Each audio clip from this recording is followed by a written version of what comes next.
Today we're going to be learning about the science of washing dishes with Diane Hoffman from Reckitt Benckiser. Thanks everybody for joining. We did have an oversold crowd today, so if some of your colleagues were not able to log on, we will be repeating the session on August the 24th, and we welcome you to come back at that time. Diane, without further ado, it's all yours. Okay, good morning. I would like to welcome you all to the dishwashing chemistry class. Thank you for your time this morning. I've been teaching this class for about 4.5 years. I had started with the manufacturers and then found out about all of these groups of technicians that get together for annual conferences like the USA conference and started teaching there. And I'm very happy that USA has provided a webinar series as well for those of you who aren't able to get to the national convention. So we're going to start with talking about the detergent chemistry, and then I'm going to take questions at the end of that section, and then we'll go into the additives. I'll also, during the presentation at the beginning, provide email addresses and a website. So all these training materials and others as well are available on a website that we have. I was going back to the call. So, I need to talk louder. Okay. I'm not sure if there's something wrong with the acoustics thing because I am a pretty loud person to begin with, but I'll try to speak a little bit louder. So you see there's a website there, which is www.rbservice.com/US. All of these presentations and more are available at that site. When you go out to that site, you would just request an ID and password. It's free of charge.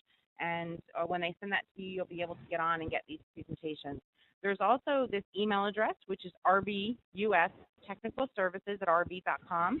That's somewhere that we ask you to send any questions that maybe you think of after this session or when you're in a consumer's home. If there's something that you need a resolution on, please send a question to that email address, and we'll make sure we get back to you. So as I said, we're going to talk about detergents and then additives and glassware. So this is my favorite chart. So basically you see this graph, and the area in the red is what I will refer to today as monodose-based detergent. So on the left-hand side, you see that Europe launched monodose back in 1990, and by the year 2006, almost 100% of their market was monodose. Powder and gel did not exist anymore in the European market. In the U.S., we started much later in 1999, but you see at the end of 2010, monodose was the largest segment of the market. So we know that for years, both manufacturers and technicians were only recommending powder, and you see that at the beginning of this transition, powder was the largest segment, but you notice that the powder has declined very quickly, and the gel is still remaining strong. We'll talk about that as well as we move forward in this. But we know that you had always recommended powder, and now we'll talk about why monodose can give them the better performance, but also we want to focus on consumers who are using gel, how we can help them make the transition, because gel detergent, regardless of the brand, is the poorest performing detergent, because we'll talk about the fact that you can only have one of two types of cleaning ingredients in a gel-based detergent. So as I mentioned, I started doing this training because we work directly with the manufacturers to try to give the consumers the best performance out of their dishwasher. And we know that you guys are very capable of making the machine perform the way it's supposed to perform. We make the detergent, and then the load has also changed over the years. There's a lot more plastics in the dishwasher than there were at other periods of time. So that as well will affect the performance. So the reason I started teaching this class to the technicians was I was told by several technicians that almost anywhere between 60 and 80% of their dishwasher repair calls, nothing was wrong with the dishwasher.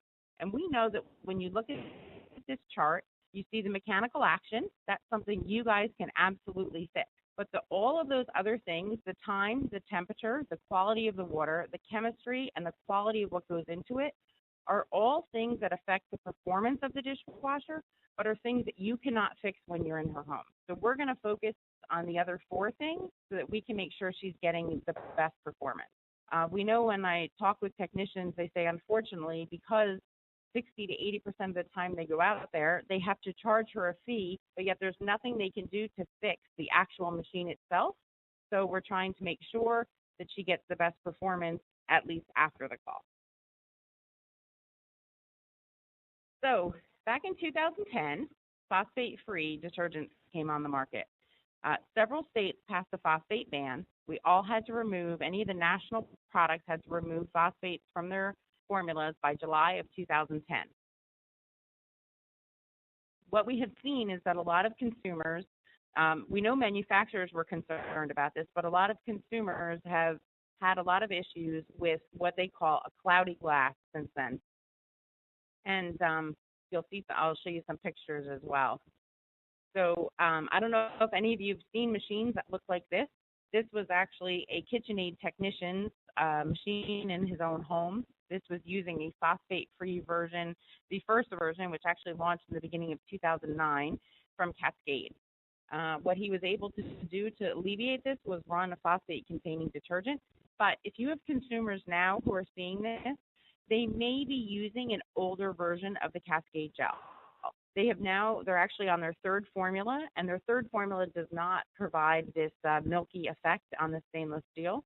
So if you see this, what we suggest is you get the consumer to use a machine cleaner to clean out this residue and buy a fresh bottle of gel if that's their format of choice. The other thing while we're discussing gel is, one of the reasons that we believe that gel has remained so strong in that original chart where we showed you it's still almost 30% of the market is because consumers don't believe powder dissolves because they once had a box of powder under their sink. There's one big learning. If they have a box of powder under their sink and that powder basically cakes up, the detergents in that powder have already done what they could do. They've already performed all of their cleaning in the box. So when the consumer scrapes that powder out and pours it into the detergent cup, they're actually just pouring filler into the detergent cup. All of the actual cleaning capabilities of the detergent are gone. So unfortunately, that one wash load, the consumer got very poor performance because they essentially had no detergent in their machine. So they now believe that powder doesn't dissolve. And if they don't believe powder dissolves, they're never going to believe a compressed brick of powder, like a monodose-based tab, is going to dissolve. So they switch to gel. And we're going to get into gel when we talk about the detergent. So here, there's two types of cleaning in dishwashing. There is enzymes that break down both protein and starch-based stains, and then there's bleach. And unfortunately, gel-based detergents can only contain either enzymes or bleach, because the bleach would actually kill the enzymes in the gel-based detergent. So bleach would kill the enzymes, so they either have to have bleach or enzymes. Now, enzymes will break down things like, you have consumers who are always complaining about egg, macaroni and cheese, potato, starch-based stains. Chances are they're using a gel-based detergent because 99% of the gel detergents on the market are bleach-based, and bleach is never going to break down protein and starch-based stains. So Finish gel, Cascade base range, so their Cascade with the one is bleach-based, Colgate, Palmolive is bleach-based, Sunlight is bleach-based. There are only two enzyme-based gels on the market, Cascade Complete, and then the Finish Gel Pack, the monodose gel pack are the only two enzyme-based products. So if you have a consumer who's always complaining about oatmeal and protein starch-based stains, you need to get them to switch. If they're a gel-based consumer and they're never going to use a tab, they need to switch to either a Cascade Complete Gel or the Finish Gel Pack. The other great thing about the enzymes is, as you guys know, the main wash runs from about that 120 125 to about 140 degrees in the main wash cycle. Enzymes actually like this lower temperature. So the temperature that the water is coming in from the hot water heater, around 120 degrees, the enzymes are very active. So the enzymes at the beginning of the cycle, when the temperature is low, are active and they break down all the protein and starch-based stains. Then you see as the temperature increases to 140, the enzymes actually die off on their own. And then what's nice is the bleach can work. So bleach works on things like coffee and tea stains, and bleach likes that much higher temperature of that 140 degrees. So what actually happens is the detergent uses the temperature in the cycle to give the good cleaning performance on both the proteins and starches and the bleach-based stains.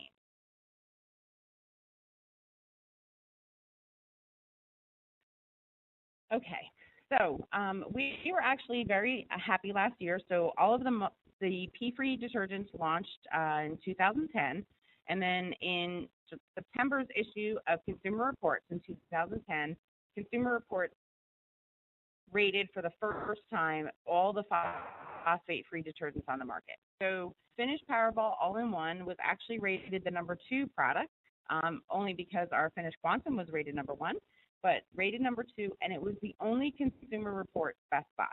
And basically what this product is, this is the product that was put into all of the dishwashers for several years. New dishwashers would receive 3 Powerball tabs and a jet dry bottle, because the Powerball tab is designed that the red ball in the center is the enzyme, and that dissolves within the first 5 minutes of the cycle. So then when the temperature is low in that beginning of the cycle, the enzymes can break down all the protein and starch stains, and then as they die off and the temperature increases, the bleach and the bleach activator that are in the white and the blue layers can actually dissolve and then work to break down all the coffee and tea stains. This product also has rinse function built into it and etch protection, and we'll get into that as well.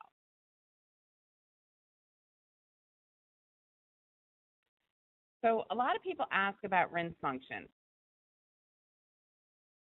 As you know, all of the finished products, all of the Cascade products have what they call Shine Shield in them. We use the term etch protection in them. We use rinse aid action.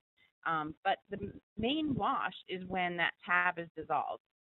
So the question always comes up, how is it then that it provides rinse function in the rinse cycle, which is a completely different section of the cycle? And basically what happens is there's surfactants built into the tab, and those surfactants like clean water. And unfortunately in the main wash, there isn't clean water in the wash. There is all the detergent and all of the food residue that was on the dishes.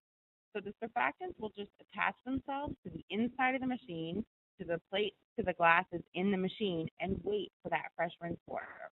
So when the fresh rinse water comes in, it provides the surfactant function or rinse aid function. But what we say is that all of the monodose-based products that are on the market will provide good rinsing properties, which is spotting and filming properties. Unfortunately, with the newer dishwashers, as we know, to meet the energy standards, it's very difficult to get good drying performance. So we know that the best way to get good drying performance is the use of a rinse aid in the rinse aid dispenser. And we'll talk about that during the additive section. So as I mentioned, about 30% of the U.S. market only uses gel because they don't believe powder dissolves. So what we do have is the only 100% gel-based monodose on the market. One of the other things I didn't mention when we were talking about Powerball is all of the monodose-based products are basically concentrated. So if you look at a Powerball tab or a gel pack, they're going to be anywhere between 19 and 21 grams. Now, the performance on that would be compared to filling both the main wash and the pre-wash cup with either a traditional powder or gel. That would entail using anywhere between 60 and 80 grams of detergent. And we know that a lot of the technicians get concerned that people are using too much detergent. And so what we've done is basically there's no filler in these products, and there's just the right amount of detergent for a load of dishes. So again, that's one of the things a lot of consumers look at these products and they say, well, the box is so small and it's the same price as a big bag or bottle, but the box is actually a 20-pack box is actually equivalent to a 75-ounce bottle or box, which is what they would buy as powder or gel at the same price. So again, as I mentioned before, our gel packs are enzyme-based, so they're going to perform very well on things like protein and starch-based stains. So if you have that consumer who only wants to use liquid in their machine, but they're always having protein and starch stains left over, that would be a good solution for them. And then, as I mentioned, we were very happy when our finished Quantum was rated the #1 phosphate-free detergent by Consumer Reports. So essentially, Quantum was a completely new technology for dishwashing here in the United States. And this is one of those things that is harder to do when you're doing this over the web instead of being in a classroom. But when you see this picture, you can see between the white and the blue, it actually looks like there's a wall. There is essentially a wall of PVOH that is separating the bleach and the enzyme. And what that does is allows Quantum to have a much more powerful bleach that will not kill the enzymes because that wall is separating them in the capsule. So essentially, this product will give you a much better bleaching performance than the other products any other products on the market because we're able to have this much higher level of bleach. The other really unique thing about this product is, and again, this is where it's better when you're in person, is these powder crystals are loose in the capsule. So again, it gets the consumer over that compressed brick, and you can hear the loose powder within the product. The other thing for me, this is the product that I use, and what I always say the biggest difference is cleaning performance. You will get great cleaning performance out of the Finish All-in-One Powerball. What you will get out of this product is unbelievable shine, because both the red center gel, which is a jet dry shell, and the PVOH, the actual shell that houses the detergent, are both surfactants. So what they will do is give incredibly good spotting and filming, but incredible shine to your dishes.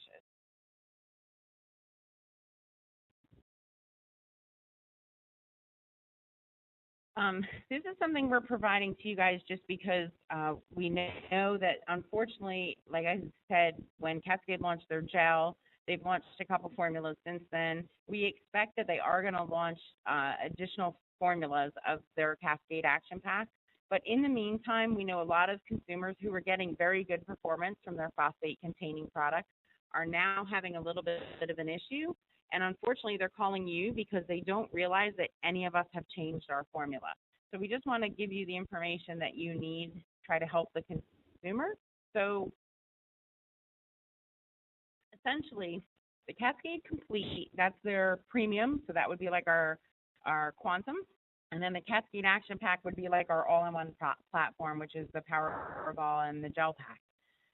The interesting thing about this is the Cascade Complete in the phosphate-containing world was their best performing product. And unfortunately, in the P-free environment, their bleach scores, the top 5 scores go from 1 to 10, 10 being the best, 1 being the worst. So both of their products, their premium and their base, are performing on average about the same. But you'll notice that the bleach score on Complete is much lower than on their base product. So consumers who are using bleach Complete before were getting very good bleach performance, and they may now be having a little bit of coffee and tea stain left over at that 7.1. But the bigger issue is the numbers at the bottom. So spotting and filming goes from a score of 1 to 5, 1 being a perfectly clear glass and 5 being a cloudy glass. And unfortunately, you normally want those scores to be between 2 and 2.5, which is what all of our scores were in the phosphate-containing world. Unfortunately, in the phosphate-free world, you see that the filming scores are 3 and 4.2. So a lot of technicians are telling me they're getting calls from consumers about my clear glasses are all cloudy, and that is what the filming is. Now, I always say if there's one thing you take away from my training class, please take this away. There's actually 2 reasons that a consumer could have a cloudy glass. Unfortunately, one is hard water and one is soft water. And you cannot ask her about her water hardness because she does not know, but she feels very, very strongly that she does know. What you can do is there is this very easy vinegar test that I teach all the technicians. Ask the consumer if she has any white vinegar in her home. If she does, if you're on the phone with her, so if you've been able to do this at the customer service level before you've sent a technician out, ask her to take some white vinegar, put it on a paper towel, rub it on the glass. If the cloudiness goes away, it's hard water buildup or filming. If the cloudiness doesn't go away, it's soft water etching. So we'll talk about both of those. But it's a very easy, very visual, very inexpensive, because everyone has vinegar in their home, way of diagnosing for the consumer what's wrong. So again, because we were #1 rated, that's because from a overall cleaning score, we're superior, but our filming scores are also much lower. So consumers aren't seeing that milky glass with the quantum-based product. This is another slide that I know a lot of the technicians like to carry with them. They'll laminate it and carry it on their truck. It just kind of gives the consumer an overview of all the different monodose-based products on the market and what their benefits are. So those that contain bleach, those that contain more powerful bleach, those that are enzyme-based, etc. Okay, so Paul, I was going to open it up for detergent questions now, if that's okay with you. Yep, that's great, Diane. I'm just going to open up everyone's microphone and we can take questions.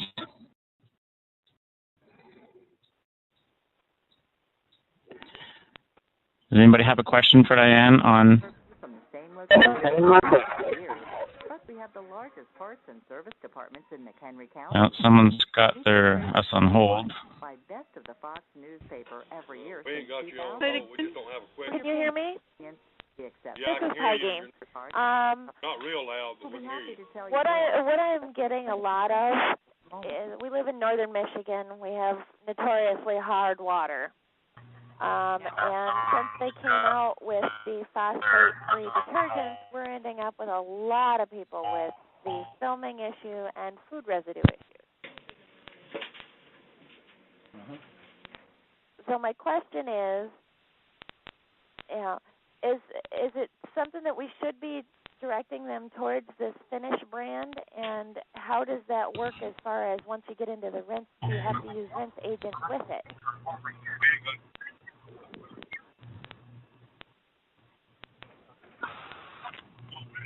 Diane, are you there? What I'm getting a lot of is we live in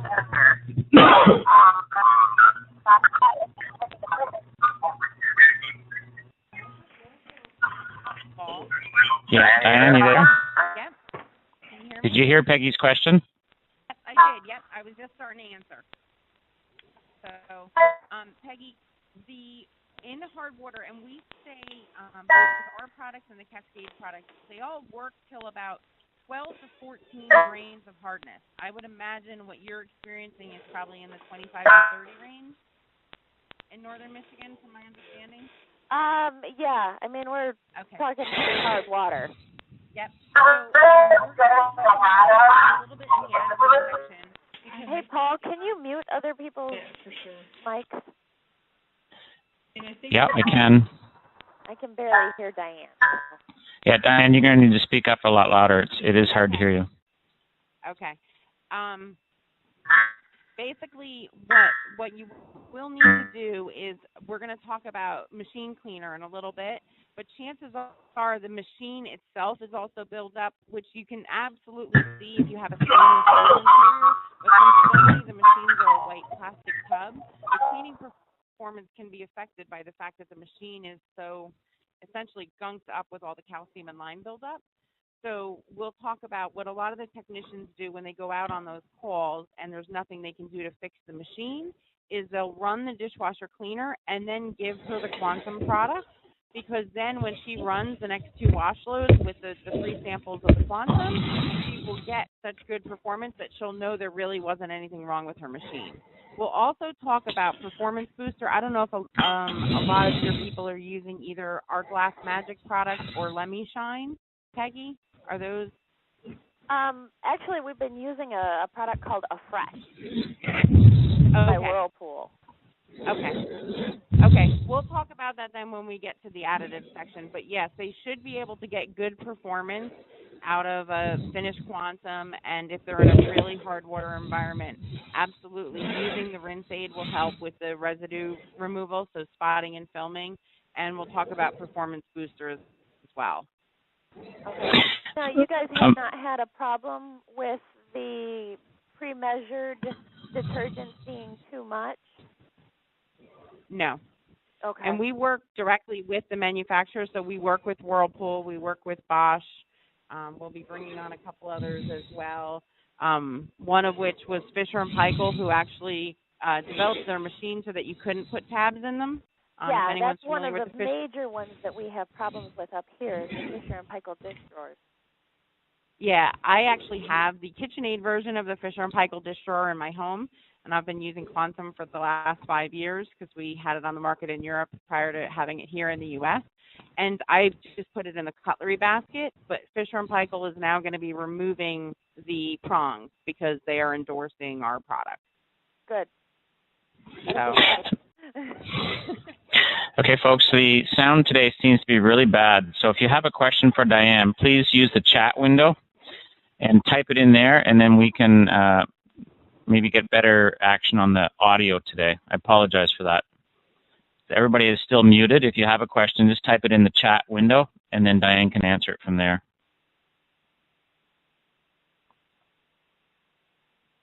Now, Paul, will that pop up on my screen? If not, I'll read it out to you here in a Okay. second. I'm watching it now.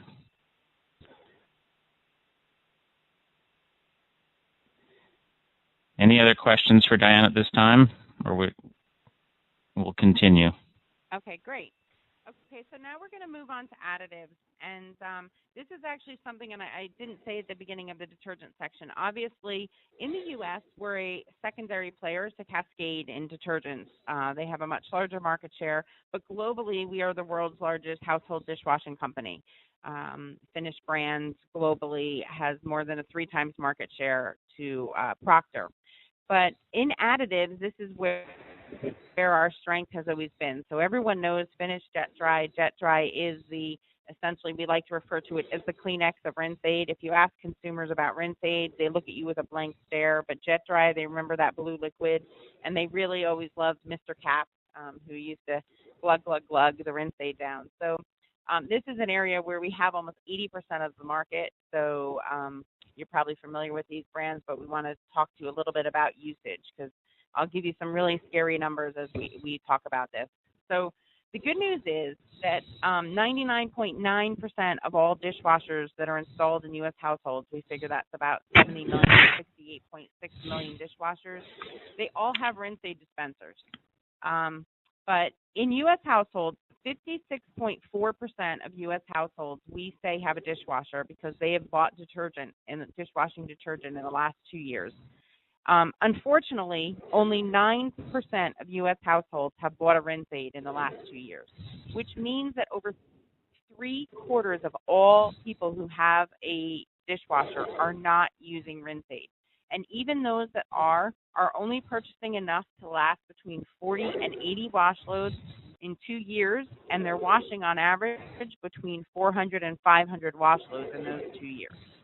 So essentially, we know that from the manufacturer's standpoint, 100% of the people that call in with drying complaints are saying that they're using rinse aid. But we know they're not because they're not buying rinse aid. So that's a big learning. We know that that's the first question that all of the manufacturers ask when consumers are complaining about drying performance. Do you have rinse aid in the rinse aid dispenser? The consumer, of course, says yes. They send a technician out to, unfortunately, pour rinse aid in the rinse aid dispenser. So we're really trying to help with education on that. We have coupons for you guys to use as well that we think will hopefully help with these issues. But this is one where I actually need you guys to play along with me because I do this in person and I need you guys to do it so that you can see visually how rinse aid works.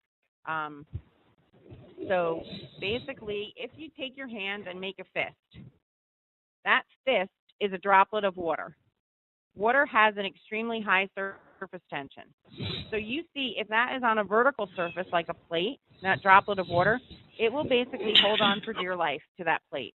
If it's on a horizontal surface, you see that it will have very little air that can actually help that water dry. And all of the mineral deposits in that droplet will dry just in that spot. And that's how you get spots on your dishes and your plates.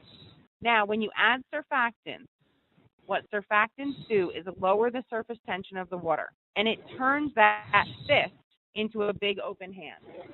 And that big open hand, when it's on a vertical surface, will slide right off the plate, the glass, the cutlery. When it's on a horizontal surface, it has a much larger area of air to help it dry, and the residue will be invisible. So that's how rinse aid works. essentially one of the other concerns that a lot of technicians say that consumers have is that they don't want to put chemicals in the rinse aid, because in the rinse function, it's closer to the end of the cycle. Now, essentially, just so that you know, most of the machines that are installed dispense anywhere between 2 and 3 milliliters of rinse aid in 2.4 gallons of water. And essentially, so the concentration level is almost nothing to the water. And what it does is allows the water, now that water has food and detergent residue from the main wash in it. It allows that food and detergent residue to be removed from the plates, the glasses, the cutlery, because it allows that water to sheet right off the product. Diane? Yes. Can I interrupt you for a second? John is on in the session, and he works for Miele Appliances. Is the amount of detergent too much for low water use dishwashers? No, because essentially the detergent is designed for the amount of debris and food and plates that are in the dishwasher, not the amount of water. It doesn't have to do with the concentration level of the detergent. You need the enzymes to eat away the protein and starch. So essentially, regardless of how much water you have, you would want the same amount of enzymes to eat the proteins and starches. You would want the same amount of bleach to activate and get rid of the coffee and tea stains.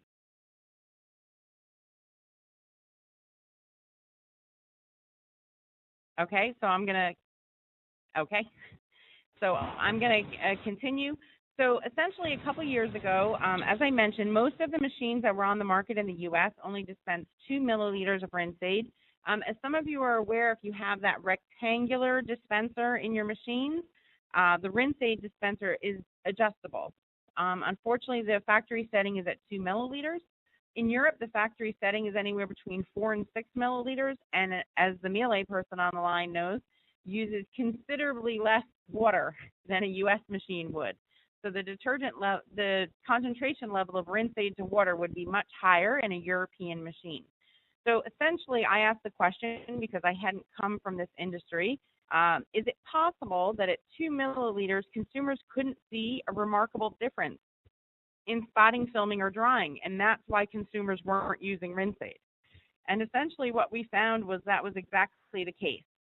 So what we did is we washed glasses in 0 to 4 and 6 milliliters of rinse aid, and we asked consumers which glass had less spots. And you see in the first chart, 5 said there was no difference, 10 picked the one with no rinse aid, and 30 picked the one with the 2 milliliters of rinse aid.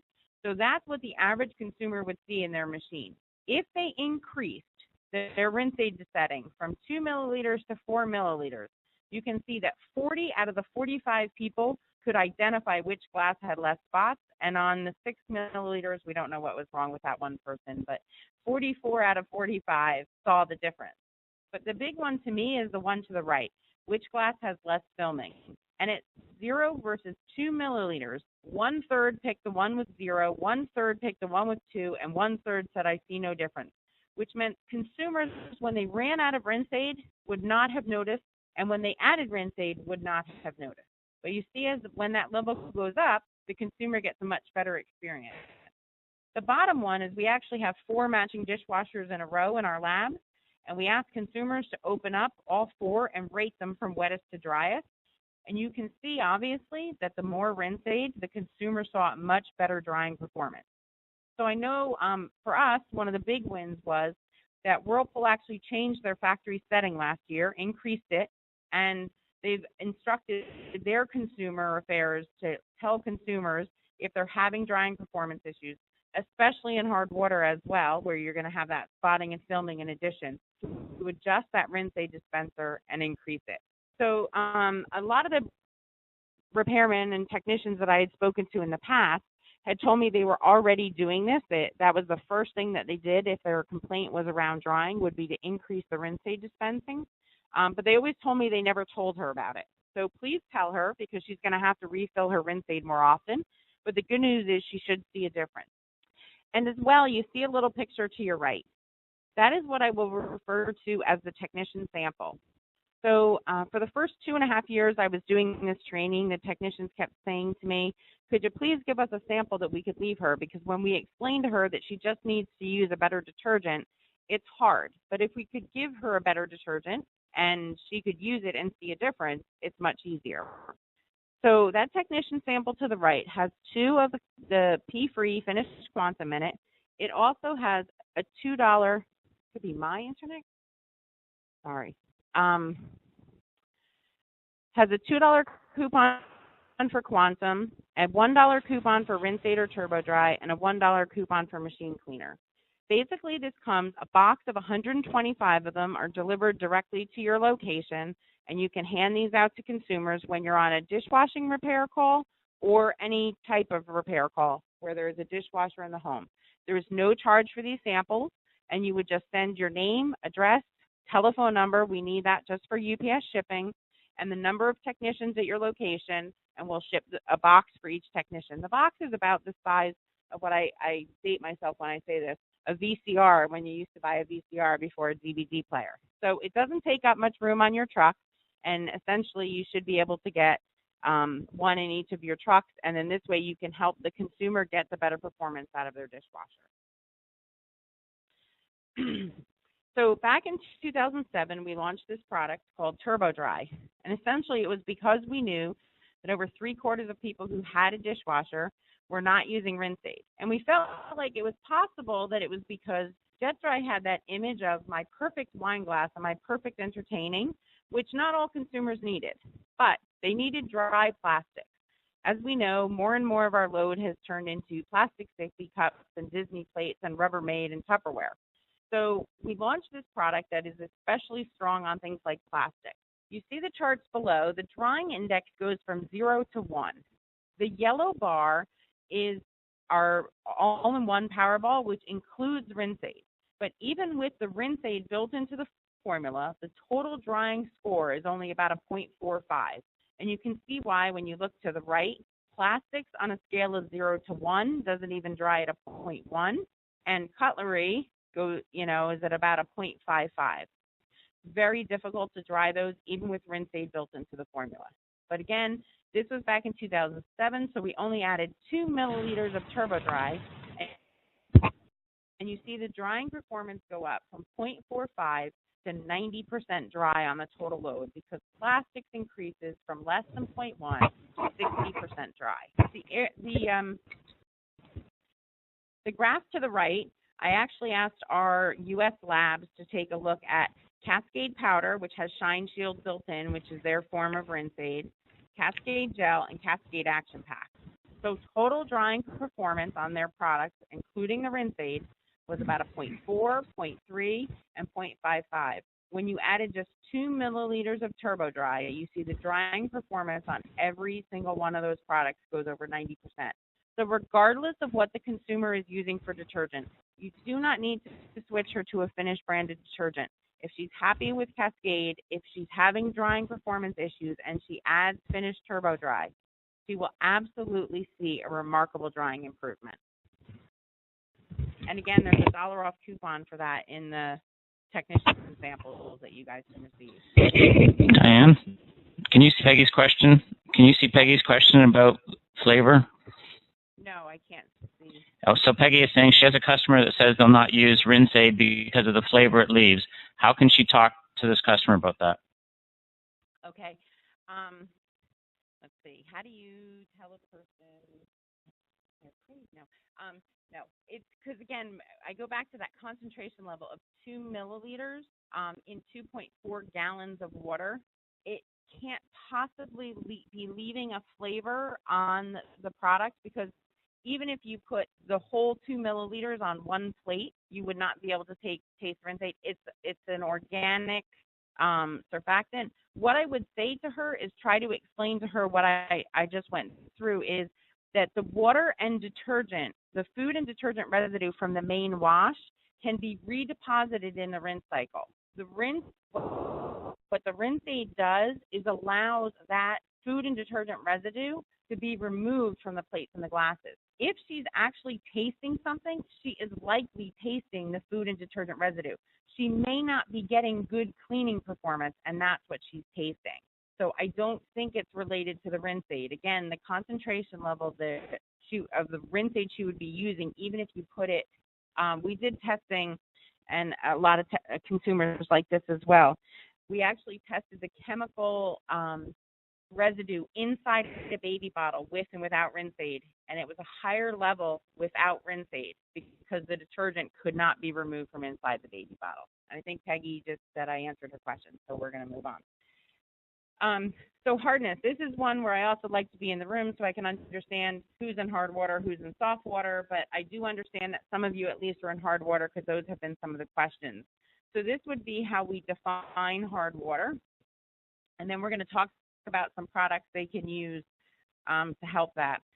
We do have a product that used to be a green box called Glass Magic. I know a lot of technicians had always carried it on their truck. It's now in a blue box called Finish Glass Magic, and it actually will be transitioning later this year, early next year, into a new formula.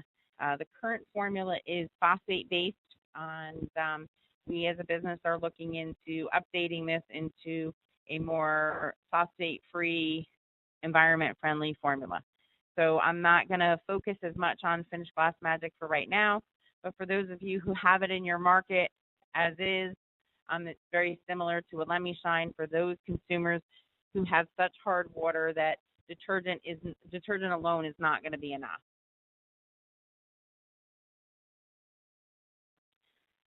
So the last product I'm going to talk about is Finish Dishwasher Cleaner. So there's a couple other products. Somebody mentioned a Fresh earlier. There's Dishwasher Magic as well that's on the market. What this product does is removes the grease and the lime scale from inside the machine so that the machine can work properly. Let's see, I don't have anything here on the Fresh product, but I do understand that Whirlpool may be relaunching a new Fresh product. Their current laundry machine cleaner actually works wonderfully for the bacteria breakdown. Their dishwasher cleaner is more of an odor neutralizer than an actual cleaner. It does not remove lime scale or grease. It's more of an odor elimination.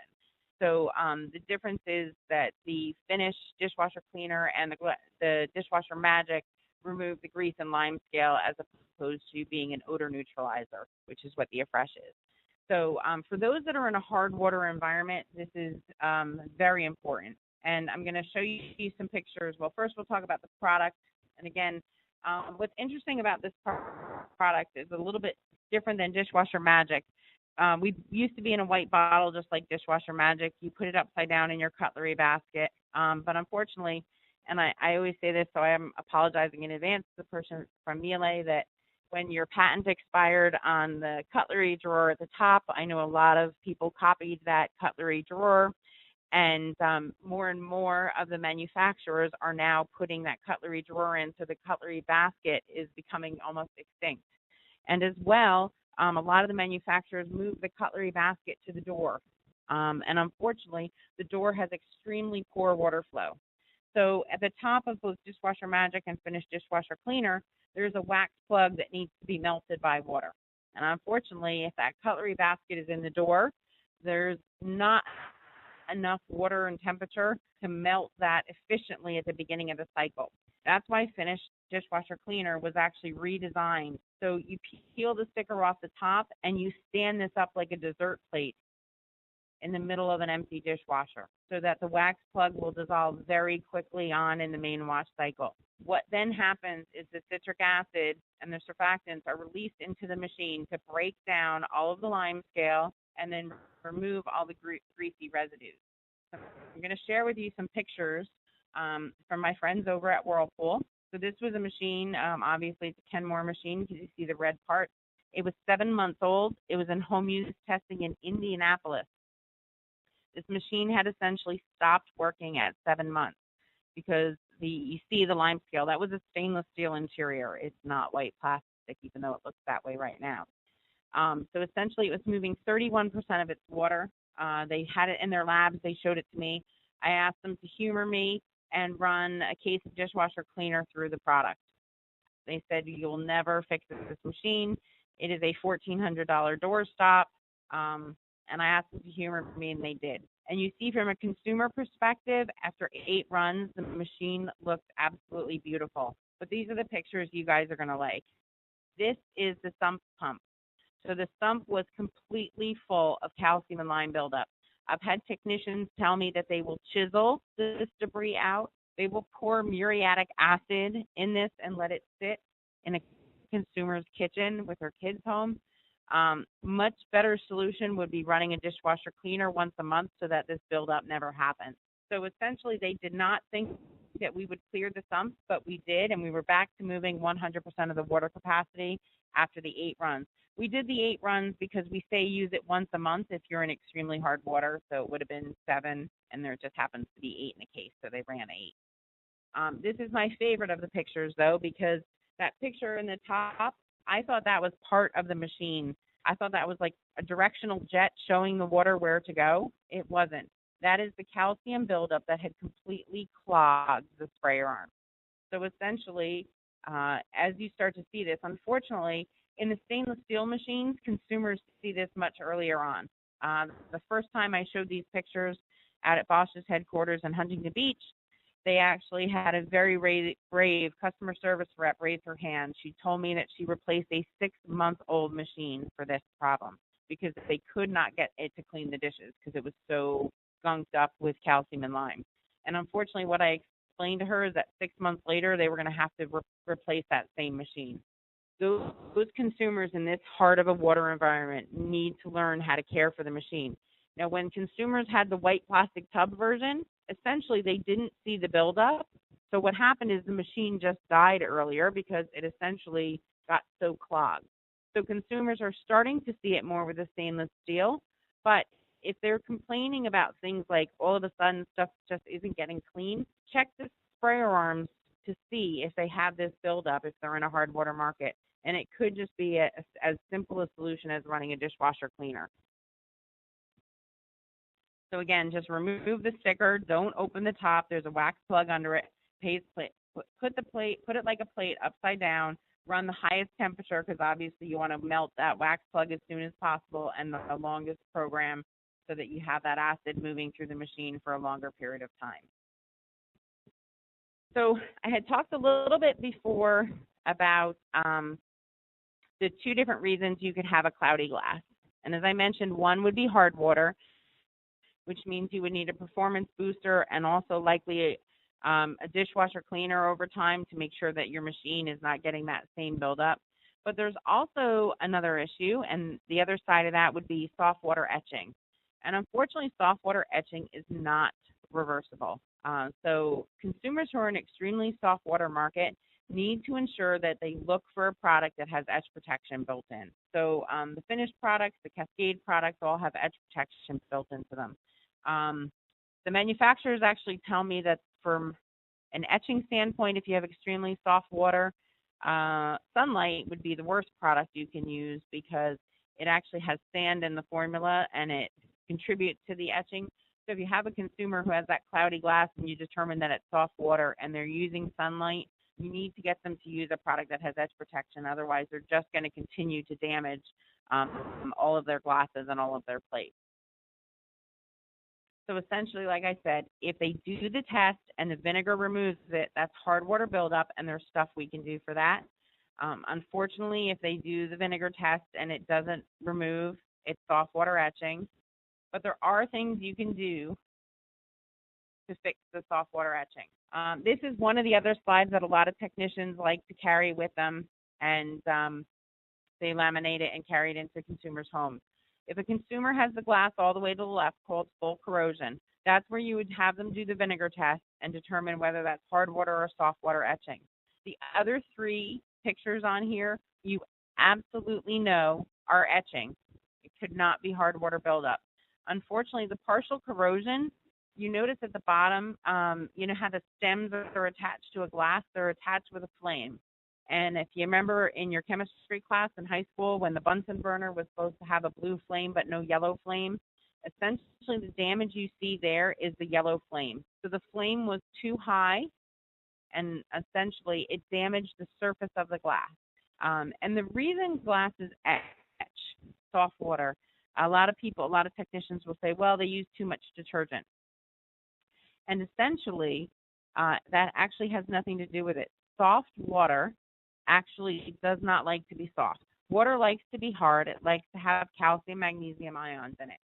So essentially what soft water does in the dishwasher or in the sink is run around looking for calcium, magnesium ions. And the easiest place for it to find calcium, magnesium ions is in the surface of a glass. So what will happen is the soft water will actually leach the calcium, magnesium out of the surface of the glass. So because this glass was damaged on the surface, it made it much easier for the water to damage the glass. Whether the consumer had left that in a sink or run it in the dishwasher, they would have had that same issue over time. The line corrosion as well, that's a blown piece of glass, and unfortunately there must have been something in the mold as it was being blown, and what that did was cause damage to the surface, so it made it very easy for the water to leach those ions out of the surface of the glass. The iridescent corrosion, I'm always looking for a really good solution, so if anyone is a very creative marketer, please let me know. Unfortunately, this is caused by the fact that consumers are now buying their glasses at IKEA and Walmart instead of, Macy's and Bloomingdale's. So essentially, they're using a lower grade of sand to produce the glasses, and as that surface is being worn away by the soft water etching, you're seeing this iridescent rainbow effect to the glass. So again, it's caused by things like the composition of the glass, the shaping process, the treatment and the cooling, so the attachment of the stem.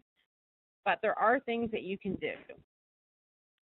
One, when I look at this chart, I always say if you can find a home that has 8 grains of hardness, or you can set your water softener 8 grains of hardness, do it. Look at how beautiful that glass looks after 100 wash loads. But you see at 1 grain how milky the glass is, and at 1/10 of a grain, that glass is ruined. So make sure that if people have that soft of a water, that they use a product that has edge protection built into it. They can also use the shortest and lowest temperature programs, again, limiting the amount of time that the water has access to the glass. Open the machine immediately after, because that steam in the machine is water looking for calcium, magnesium ions. So the quicker you can get it away from the glass, the less it can take from the glass itself.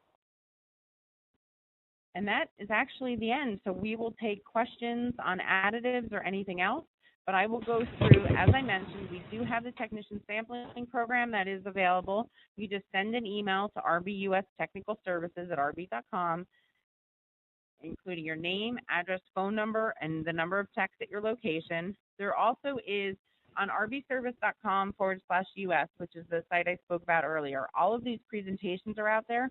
There is also a 45-minute video version of this training. There is also one broken up into 4 smaller segments. So again, I know USA will be running this class again in 2 weeks, but if you have people who can't attend a webinar but could watch a video at home, there is a video version of this training. So please go out and use that. There's also a Facebook page that we're trying to develop for the technicians themselves to be able to get in touch with each other and with us. I know one of the big questions I get from a lot of the technicians and people who own the stores are, can we carry your product? And we are trying to work with some of the big service providers to give access to you guys to purchase at reasonable prices as opposed to through distributors. So things like that, we would communicate on the Facebook page. So if you have Facebook, like us, and hopefully, as soon as we get that up and running, we can tell you about it. And then the last thing is for consumers. So if you go out to www.finishedishwashing.com/designing spaces, there is actually a consumer-friendly 8-minute version of this training class. It was on a television show called Designing Spaces, and it talks to the consumers about, one, the vinegar test, but it talks about how you want bleach and enzymes and how there's 2 different types of stains, and you need to use a detergent designed to get rid of both of the types of stains you have. It also talks about rinse aid, machine cleaner, hard water buildup. So, there's a lot out there in 8 minutes. So I know a lot of the stores actually play that on a loop in their dishwashing section, but it's just a good way of getting a quick understanding of how the detergents work. So now I'll open it up to Paul, opening it up to Great, thanks, Diane. If anybody does have a question, please just type it in the chat, or just type your name in the chat window, and I'll open up your microphone. Paul Dodge had sent us a note that said previously we suggested that the Miele dishwasher was a low water usage dishwasher, which it is, but it's not the only lower water usage dishwasher. In fact, Bosch and Thermador brands, according to Energy Star, use less water as well as several others. Low water usage is the norm rather than the exception nowadays. Okay. Yeah, I mean, Bosch, Miele, the European formats, the low water usage formats, make up less than 10% of the machines sold today. That's why I was saying, you know, the smaller categories in the U.S., you know, because the majority of the U.S. business would be, unfortunately, still U.S. platform that are not using as little as they could be. But I know it is absolutely transitioning in that direction. But again, because the detergent is designed for the debris on the dishes, not the amount of water in the machine. Anybody else have any other questions for Diane? Here's one from Peggy. Diane, thank you so much for the information. I know for this area, hard water, I field many calls a day about no dry, film, and cleaning. So Peggy has hard water in her area. She has to take these questions quite a bit. Yep. So, you know, definitely send them out to the Designing Spaces spot, or, you know, if you want, I don't know how spread out your area is, if you want to order in those technician samples and have them in your shop and people can stop in and pick them up. I don't know how, you know, spread out everybody's territories are, but like I said, there's high value coupons, $1 off rinse aid. We normally in a FSI would give 25 cents, 40 cents if we're generous. So $1 off on rinse aid is a pretty good offer, and it essentially will help them get past the issue of there really isn't anything wrong with their machine, which is what they believe today. Diane, Paul or Mark is wondering if this PowerPoint slide presentation is available for download from your website, rb.com. Yep, it's out on the website. It's in a PDF format, not a PowerPoint, only because it's obviously confidentiality protected. Well, all wonderful information, and thank you so much. Paul Dodge is saying 35 years of experience wrapped up into a 45-minute presentation. Excellent. And I can't excellent presentation. Thanks so much, everybody, for joining us. And if you could certainly, afterwards, you could send them to me and I'll forward them on to Diane. But thanks so much, everybody. Paul, Diane, sorry? Yes? Yeah, they can also use that RBUS Technical Services at rb.com. Oh, wonderful. Okay, that's a great resource. Like I said, any questions, you know, if a consumer asks you something you can't answer, send it to that email address. And, you know, we have our PhDs in chemistry who are just ready to figure out solutions for you. Great. Many of the people are saying thank you, Diane. So everybody have a wonderful day. Yeah, it's going to be repeated on the 24th. So colleagues and technicians, if you want them to participate, have them sign in early. We can only have 25 people on each call or each presentation. Oh, the email address, Diane? Diane, could you give us the email address again from the beginning? Yep. It's actually on the screen right now. It's the capital RBUS Technical Services at rb.com. The same email that you would send the sample request to for the free technician samples. rbservice.com/US? No. No. The third line where it says send email to RBUS Technical Services at rb.com. Gotcha. Sorry. Okay. I should change the color of that. Good point. Okay. Paul is saying we've been giving it samples for about 4 months now, and it's very helpful. Thank you. Okay, good. And people are slowly leaving us today. So I think folks will end our session at this time. Diane, thanks for your time, and we'll talk to you soon. Okay. Bye, everybody.